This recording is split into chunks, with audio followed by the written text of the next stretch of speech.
Welcome, everybody, to the Security Guy and the CIA Spy Show podcast, where we are keeping you on top of what is new and ahead of what is next at all times on all things security, tech, and digital literacy. Knowing that when good people like you want to make sure that their money, their family, and their business is safe and secure from attackers, hackers, and thieves, or you just want to make sure your tech is running smoothly, my name is Robert Siciliano. I am the Security Guy, and along with my co-host, Peter Warmka, who is a real and retired United States CIA spy, we will give you every single tool, tip, tactic, and skill that you need to fight the bad guy and keep your physical and digital life secure, worry less, and even make you happier. This podcast will help you breathe easier with less stress and a greater sense of well-being. So let's get at it. And welcome to the Security Guy and the CIA Spy. I am Robert Siciliano, and this is Peter Warmka. Hey, Peter. How you doing today? I'm doing pretty good, Robert. It's Monday for me, so it's another week ahead of us. It's good to be working. You mentioned working. It's good to be working. Business is beginning to come back. I think that lots of planners who plan events, meeting planners, are still a little skittish. But the good news is things seem to be getting better for the moment. That could change anytime soon. But, here we are in the midst of a pandemic. But good news is on the horizon. I agree with you. I'm down here in Orlando, of course, and there's been a few events that have been canceled. Some of them have gone fully virtual, but there's a number of events that are doing hybrids, both in person as well as virtual events. So not too many things are being canceled right now, fortunately. Yeah. So today we are discussing social media, right? And what we're discussing specifically is mental health revolving around social media. And of course, the security or insecurity and privacy of social media as well. We both of us, with backgrounds in security, certainly speak to security and privacy, but digital literacy is a big part of that message that we provide. And without understanding digital literacy, it's almost impossible to take control of your security and your privacy. And when it comes to the mental health revolving around your social, that is a topic that really is near and dear to me, being a dad. And also the fact that I present a number of programs that revolve around social media security and online reputation management. All of that really does go hand in hand with the mental health aspects of social media too. And when you have a 12-year-old and a 15-year-old that have access to these various social media sites, it's important as a parent to know what my responsibilities are to protect them from not just predators, but also from, others out there that could bully them and, cause problems in my own home with my children. That's a real thing. So Peter, what are your cares and concerns regarding social media and mental health? Well, I think social media, first of all, is a fascinating topic. I mean, think about it. It's only been around, it hasn't been for us. It really hasn't been around that long, since the mid 80s that it really started evolving. For us, it was a different world. We have different points of view, different perspectives than young people that have grown up in this generation of knowing nothing other than social media. It's a great resource, a great tool for us in business to promoting ourselves and reaching a larger audience. But just as it's a tool, it also presents a lot of vulnerabilities. It can be very dangerous. And I think a lot more attention needs to be focused on the mental health issue. It's starting to gather a little bit of traction, but think about it. Mental health in general is a crisis in this country. Yeah. And there is not enough focus on mental health. And so this is one more aspect of it, and It needs to be addressed. It really does. I've seen studies that show as many as 1 out of 4 college age students are taking some form of anxiety medicine, right? 1 out of 4. And that means, 1 out of 4 have been diagnosed with mental health issues at a minimum. I've seen studies also show that as much as 50% of all people suffer some form of mental health issue. And what I'm about to say is kind of a joke, but it's a little politically incorrect. But I mean, think about half the people that you know, right? I mean, if you think about half the people you know, like, wouldn't it make sense that half of them, I'm sorry, think about all the people that you know, wouldn't it make sense that half of them are crazy, right? Yeah, in some regard, depends Right? on your definition of crazy. But yeah. Yeah. I mean, it's a real thing.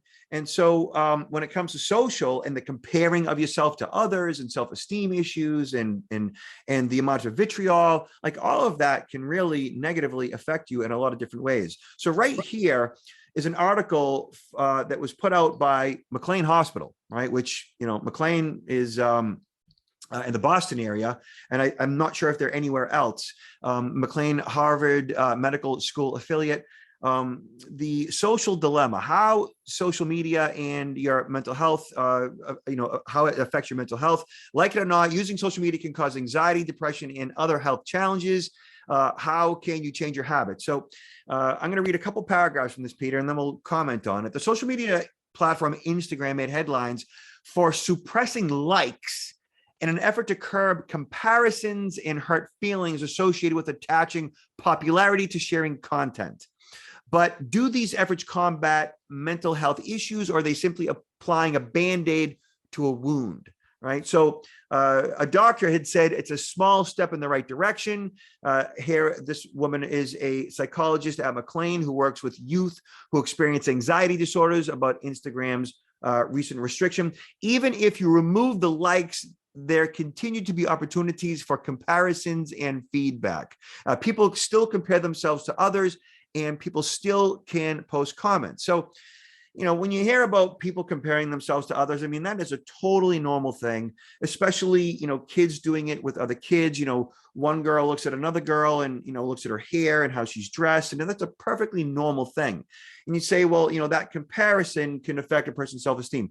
Sure. And then you might also say in response, well, just kind of toughen it up a little bit, grow up, get some thicker skin and deal with it. Like, that's just part of growing up. It's part of youth. It's part of being adult. And after a while, it's not that big of a deal. And I am not all about coddling people to the certain point where we bubble wrap them in such a way where, we don't want them to feel bad, right? But apparently it's bigger than that, okay? Because the way these platforms are set up, there is, the risks for the reward. So social media has a reinforcing nature. Using it activates the brain's reward center by releasing dopamine, which is a feel-good chemical linked to pleasurable activities such as sex, food, and social interaction. The platforms are designed to be addictive and are associated with anxiety, depression, and even physical ailments. So it's kind of like a slot machine that that when you put money in, that there's an opportunity to get paid. And the whole thing, as you play with it, is designed specifically so you keep playing with it. It affects your dopamine. Like, it serves a certain point. And the people who create the technology are doing it so that you'll continue to show up and you continue to look for the likes. The same way various games are played online, and of course, slot machines. So according to the Pew Research Center, 69% of adults and 81% of teens use social media, and it puts a large part of the population at an increased risk of feeling anxious, depressed, or ill over social media use. So what it's saying is that, like, they know this, and it's being done purposefully, and they're doing it at the expense of people's mental health. Peter. And it's affecting more the younger population. I mean, just think about ourselves, Robert. I'm sure you're on social media a lot to promote your business. And so we're getting feedback when we post something, right? If people are liking it, people are making comments about it. And but for us, it's a little bit different. We say, okay, people like our message or they're interested in what we have to talk about. We don't necessarily internalize it as building up our own self-esteem. I don't need social media to build up my self-esteem. I could care less. And I'm sure you feel the same. And most people in our generation are like that. But the young individuals, youth, they have not built up their self-esteem Right. prior to becoming, using social media. And so it's become part of their self-esteem, whether, in positive ways or very negative ways. And that's where a lot of the vulnerabilities happen for them, unfortunately. Yeah, they don't have enough life experience, like you said, to build up that that self-esteem to get to a point where what they're seeing and liking and sharing and what they're consuming is affecting them in such a way where it makes sense that it would give them anxiety. It makes sense that it could be potentially harmful and hurtful and cause sleeplessness and, comparing yourselves with others at such an extremity, at such an extreme rate, because it's just such a vast platform, all of them. And I actually don't allow my kids to engage in this way. Like, they don't have these accounts. Like, they're not on these platforms for that one reason. And I have good, balanced, happy kids that aren't experiencing any of the misery that I know a lot of kids and their parents are going through. Now, I've seen your children are younger. Mine are more expand, the mid 30s, low 30s, and upper 20s. And I've seen a difference in the three children as far as the youngest one has been more impacted. Both she and, her friends and, her cousins, all the kind of the same generation or a part of that generation, right? That has been more invested in social media these days. And it's definitely, it's close to home. I can definitely see it, how it's impacting young people. And it's interesting, the articles mention that it tends to impact more young women than young men.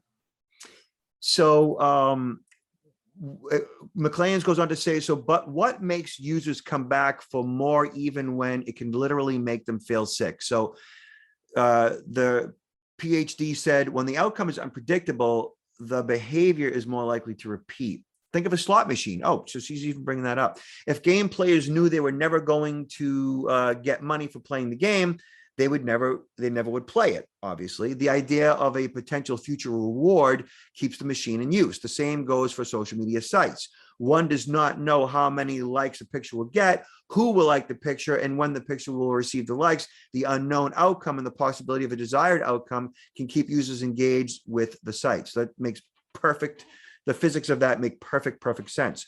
To boost self-esteem and feel a sense of belonging in their social circles, people post content with the hope of receiving positive feedback.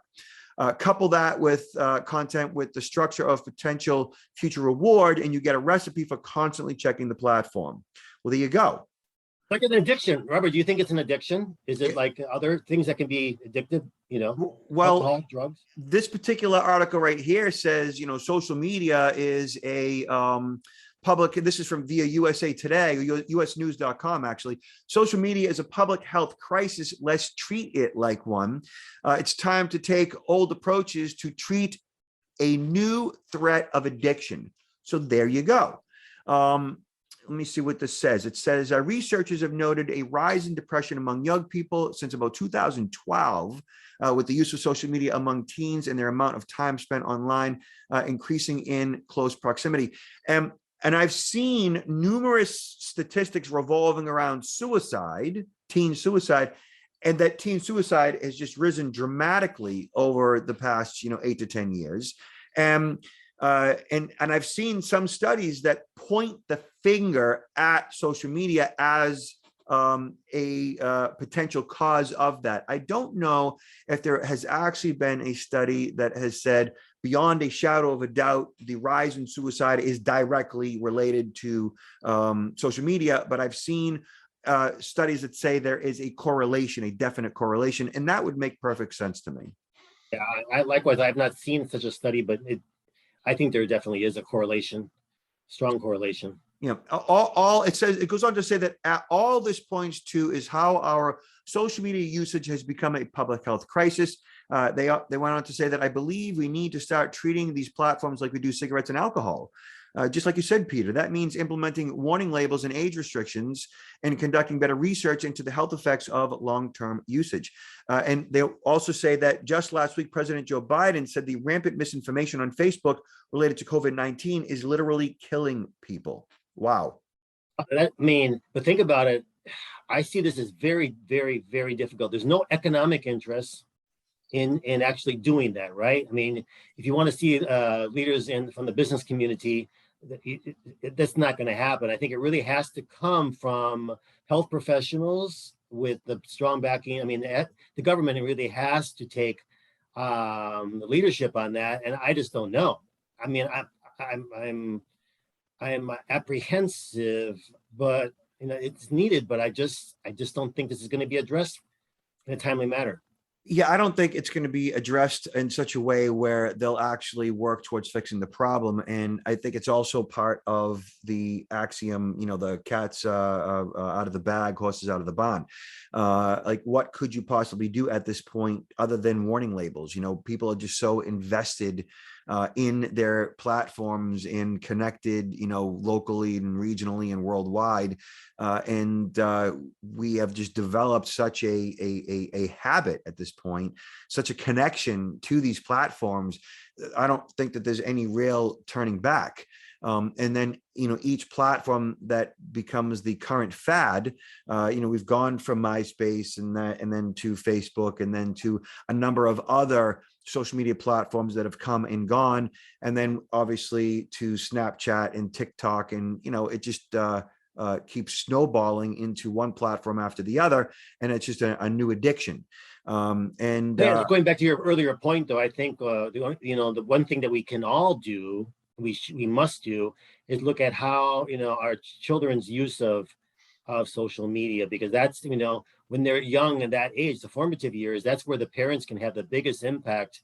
And if the parents don't really pay any attention to this, then we can't expect any change really to take place. I have been saying this since day one, and when I say day one, since about 2007, since I've been on Facebook, that social media is not a technology problem, right? It is a parenting problem, right? So if parents are more involved in their kids' digital lives, and they understand the implications of all this screen time and all this interaction, both positive in some cases, but lots of negative interaction, that they would have a tighter control over their kids' digital lives. And I don't see any parents really in the scheme of things that are really doing enough to prevent their children from becoming addicted, negatively affecting their self-esteem and really, their overall mental health. I will say that in my kids' school, which is a private school, that they do have a teacher that teaches technology, and that teacher does provide digital literacy revolving around social media and its uses and its impacts on children's mental health. And he does provide a program to parents, and those programs are provided every year. And I go to them every year. And what's interesting is that there is only a handful of parents that actually attend. And it is the same parents that attend every year, that the rest of the parents don't bother. And it's even worse, they don't even set a good example for their children. If you go to a restaurant and you happen to see a family there, you'll see every family member on their own phones, and they're not even talking. And that's at a restaurant when you think you're going out, as a family. But if they're doing that at the restaurant, back in their homes, it's even worse probably. Where people, the parents are on their iPhone is just as much and not even communicating with their children. And their children see that and they think that's fine, that's normal. Everybody does it. That is a perfect example. Parents start off using the digital devices as a babysitter. Yeah. And then from there, it becomes habit that you're using it all the time, no matter where you are, no matter what you're doing, and nobody's talking to each other face to face. They're often in another world and not even engaging. Getting back to my kids real quick, we spend a lot of time and a lot of money, frankly, on their socialization, and that's between private school and all of their extracurricular activities. We are invested in our children, as parents should be, of course. I got to tell you, Peter, like, I don't mind saying this, but I'm not saying this to be braggadocious. I have people that meet my kids tell us all the time. My friends say to me, your kids are amazing. They're amazing. And then they tell me why. They say, when they talk to you, like they look at you in the eye and they engage you. And like when you communicate them, it's like talking to another full-blown adult. And it's like they're just so interested and interesting. And like, they're just such a pleasure to communicate with.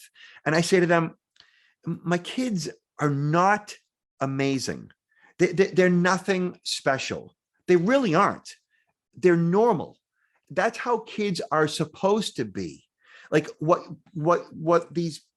other adults are experiencing mostly is kids that are disconnected. They're not looking them in the eye. They're just waiting for the adult to stop talking so they can look at their phone.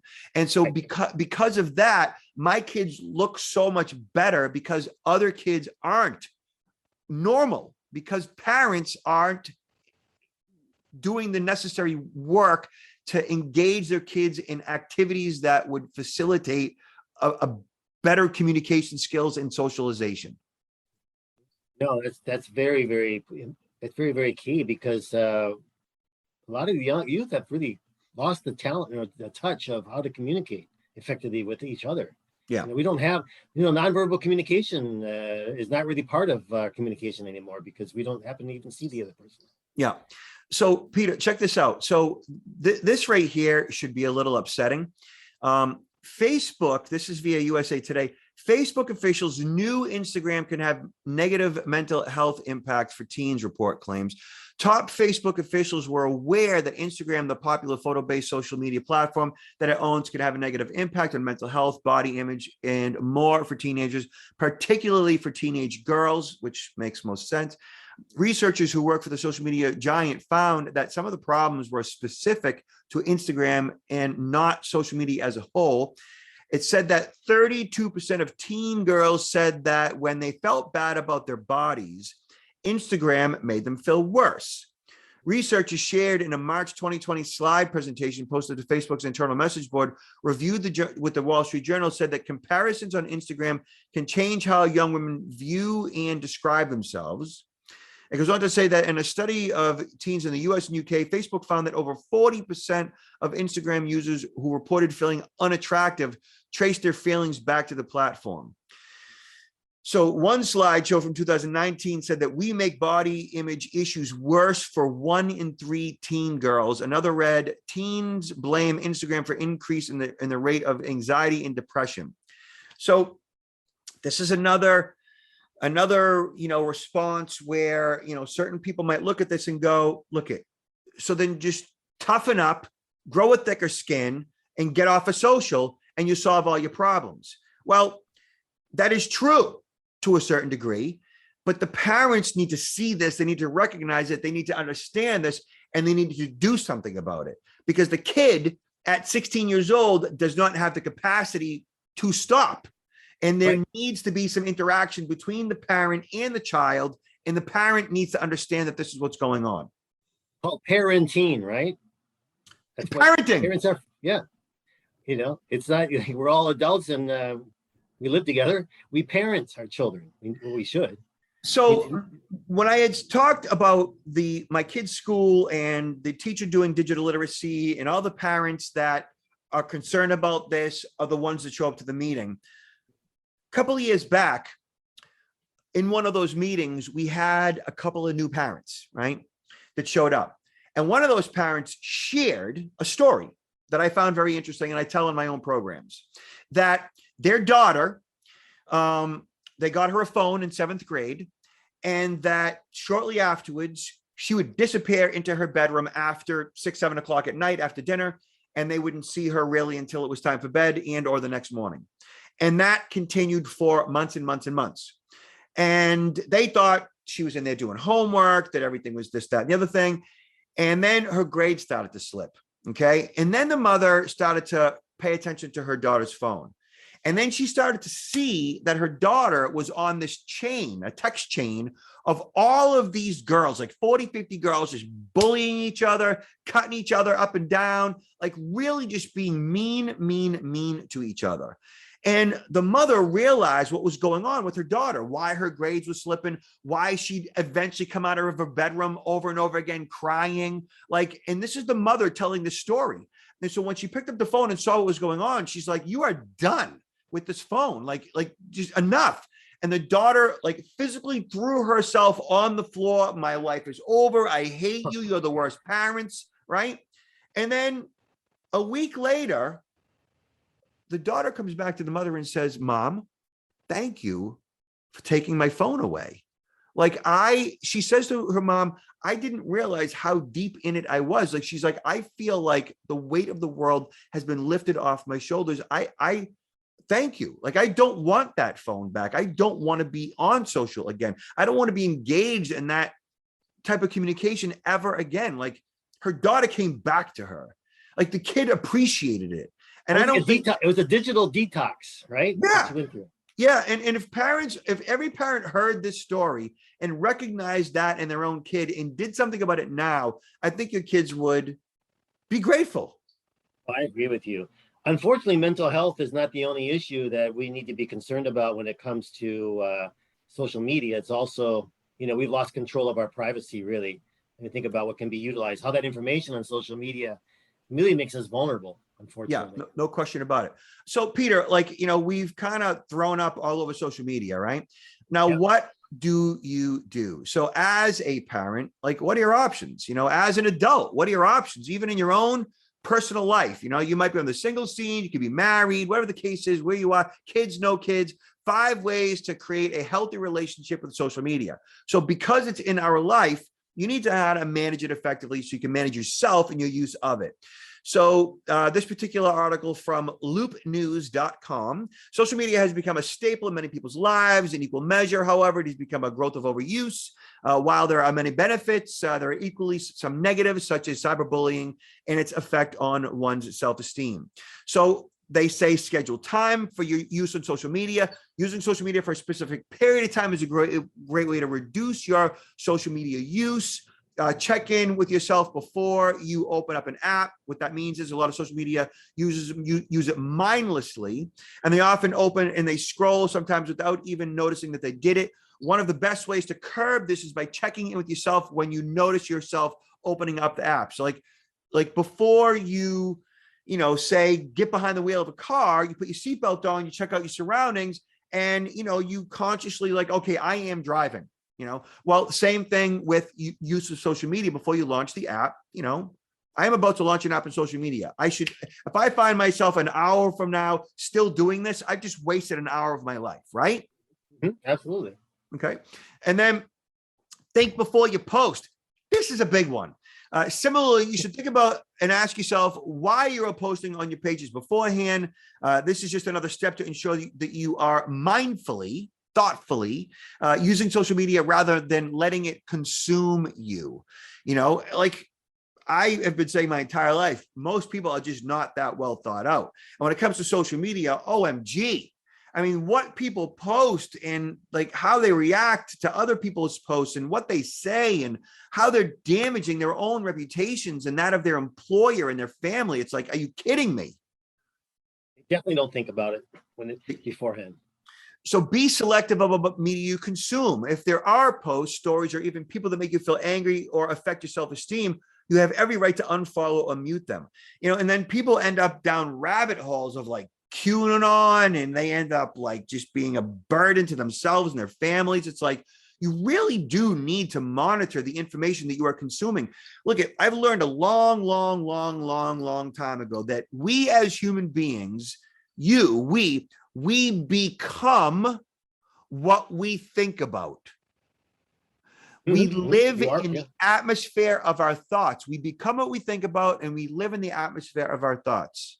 So if you are thinking about conspiracies all day long, and you begin to live in the atmosphere of your thoughts because you are consuming information regarding these various conspiracies. And it is right. It's inevitable you're going to go off the deep end. It's inevitable that your life is going to become complicated because you're not getting the right information. And with all that misinformation out there, it makes it even worse. And then it says, replace that time wisely. So if you're going to reduce your social media use and ensure that you fill that time with offline activities that relax you and bring you joy. I made 7 eggplants last night that I pulled from my garden. I made 7 eggplant parmesans, right? I did not take a single picture of them or the process or post it to Facebook. You know why? Because I spent that entire time having a glass of wine, or actually more than a glass of wine, a lot more. And I did it with my daughter, and we watched A Bronx Tale. It was way more important to me that I spend that time with my daughter, making a gravy, putting together the eggplant palm, and watching a great Italian film. You didn't have to prove to you didn't have to prove to the rest of the world that you have the perfect life. I mean, you were happy with your life at home. Yeah. You know, and like that night will probably be repeated in a year, right? After we harvest the garden, right? And my daughter will look back on her childhood as that's what we did. Those are the things that they did with their parents. Not we posted all these pictures to Facebook and got all these likes, and I showed the phone to my daughter and said, oh, this one likes it and this one likes it. Screw that. Like, that's not why I did what I did last night. I did it because we want to spend time together as a family. We love tradition, and we're going to eat like 7, 8 eggplants over the course of the winter, you know, and I don't care if I get likes. Like, none of that matters to me. What matters to me is the time I spent with my daughter, the quality time. And I made it about that and about that only. Yeah.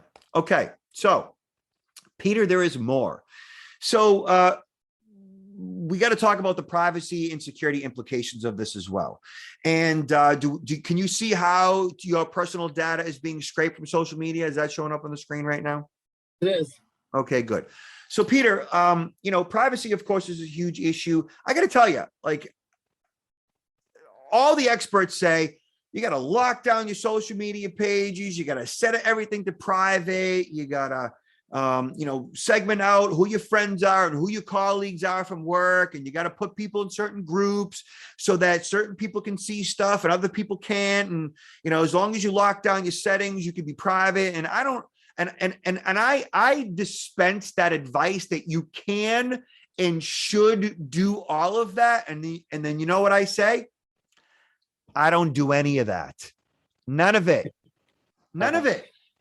Not a single I mean, you can do it, but for most people though, it's too late, and that's not going to protect you 100% because there's still plenty of other information out there. It's kind of like, how do you look at the world that approaches you? Because that's really the danger. If this information is being utilized, it's being used for a purpose to reach out to you in some capacity, whether it's trying to sell you a product or trying to scam you, right? Yeah. And if you think that setting your pages to private is really going to keep people out, you're delusional, because anybody can screenshot anything on your pages and they can share it amongst anyone. So there really is no privacy in social media. No, and so my strategy has always been, and partly due to the fact that I am also considered what might be a public figure. You know, I've done 700 TV shows plus, and I constantly do podcasts and radio and all that stuff. And so I really am, you know, out there in the public. And so whatever I post anyways, you know, I thoughtfully put it out there, and I generally want everybody to see it anyways. Like, if I want my friends and family to see it, I want my clients or my, you know, those who follow me to see it as well. Like, I am posting stuff that I think is of benefit to the world in general, revolving around all things personal security, information security, social media, online reputation management, active shooters, and all that stuff. Like, I want people to see my stuff. So I'm not posting, you know, vacation pictures and the fact that I'm not home and stuff like that. Like, I am cognizant of how the enemy can use what I post. So I think that if all people look like that, then they would be much more thoughtful as to what that means. and that they would be less likely to post stuff that could get them or their employer or their family in some type of hot water or trouble or put them at risk or be a privacy issue. So it's not so much the fact of the protecting your information from limiting who can actually see it on social media. It's more emphasis on what information you post at all on social media. What's important information that you want out there? What's information that really is not important and actually makes you more vulnerable in some capacity? Yeah, and they can use that information to gather intelligence on you and use it against you in some way, shape, or form, like burglarize your house, right?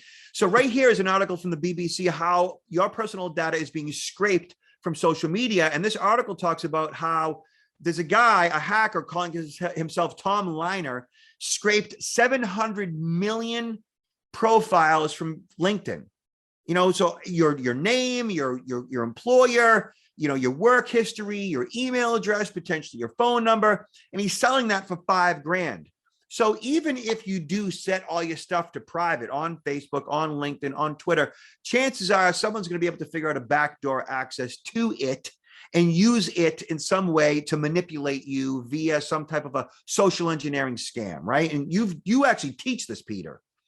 Absolutely. I see 700 million right now. I mean, that's so he pretty much got the entire all the profiles, because right now there's 740, according to LinkedIn, 740 million profiles. He pretty much got the whole basket. So Peter, like when it's all said and done, you know, everybody become more cognizant of what you're sharing and why you're sharing it and how it impacts others and how it impacts you and the time you're spending online. And parents, this is not a technology problem. It is a parenting problem. You need to be more engaged in your child's digital lives. And you as a parent need to set a better example regarding your use of your devices and of your social media, right? Peter, I agree with you. That's where we need to start. Mm-hmm. So what do you got going on, Peter? What do you want to plug? Well, I got a few presentations going forward. The GSX here in Orlando next week is one of the largest security conferences. I got the ISC Squared coming up in September. I got 2 TED Talks coming up in early October up in Alexandria and in Greensboro. And of course, I always plug my book, Confessions of a CIA Spy, The Art of Human Hacking. You are an impressive guy, Peter. And y'all can see me at protectnowllc.com. We should be rolling out our pre-recorded e-learning for our CSI protection certification designations. CSI is Cyber Social Identity and Personal Protection. You can actually have a CSI designation at the end of your name as a service professional, whether you're an attorney or a financial advisor or a real estate agent. This is for you to help and assist you protect the data in which you are entrusted with. So, Peter, last words. Careful how you navigate social media and pay attention to your children to see what they're doing as well. Thank you, Peter. And we will talk to you soon. Be safe, be good, behave, and be careful out there. Talk to you soon. Next time.